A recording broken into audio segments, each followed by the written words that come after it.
Before we begin with these episode reviews, bear in mind I'm a little sick. So, yeah, if you notice me any hiccups or delays, it's because I'm still not at 100%. Let's get underway. Yeah, I still haven't finished these. This is Mega Man NG, and we are back with another TMNT 2012 Season 2 episode review. After the craziness that was last week with the Manhattan Project, or Wormquake as it were, time for us to move on to an interesting one. This week we're going to be talking about mazes and mutants. So here's the deal. I'll provide a summary of the episode as well as some of the things that I liked. And there were plenty that I liked. Let's begin. It starts at the day off that the Turtles need after dealing with Shredder and the Krang. They enjoy a board game called Mazes and Mutants. It starts getting fun at first until they decided to do it for real in the sewers.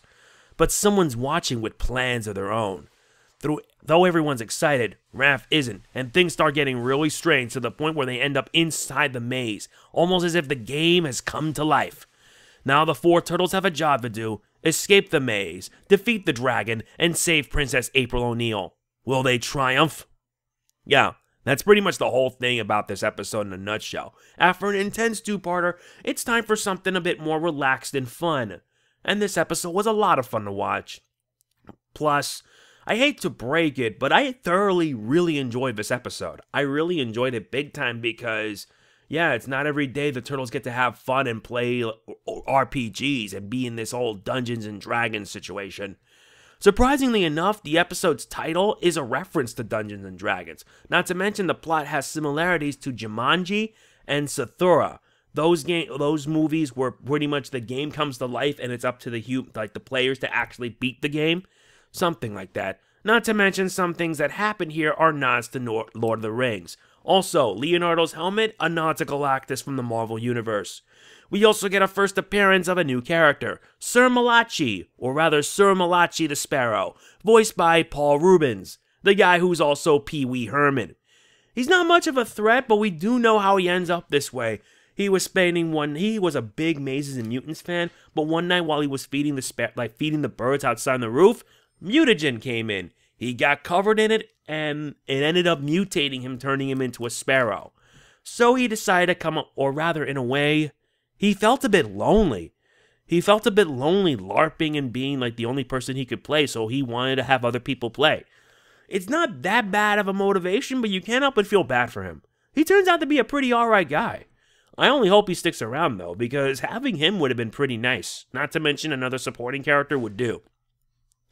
Although, speaking of Lord of the Rings, Mikey, for some odd reason, being like Gollum due to his +1 ring of awesomeness, and always saying stuff like, "my precious," always obsessed with the ring, as if it was like a split personality disorder or something.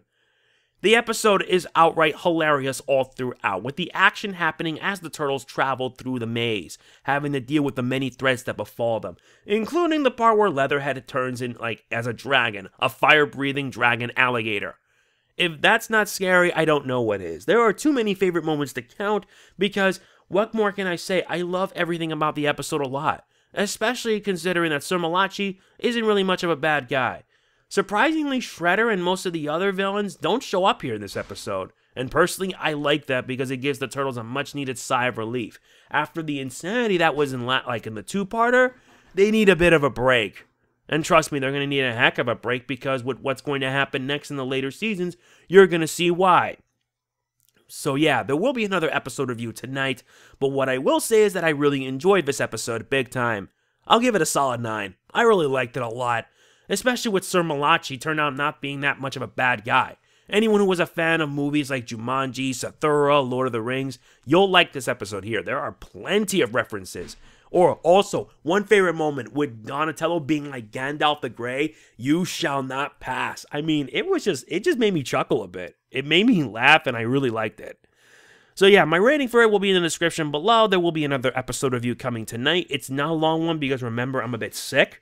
But hopefully once I'm back at 100%, I'll make sure to put more time into getting these reviews in. So yes, it's not long since I got stuff to do.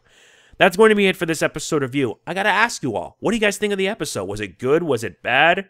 Tell me, I want to know what you think in the comments because there's plenty to talk about. And for a 22-minute episode, it was good.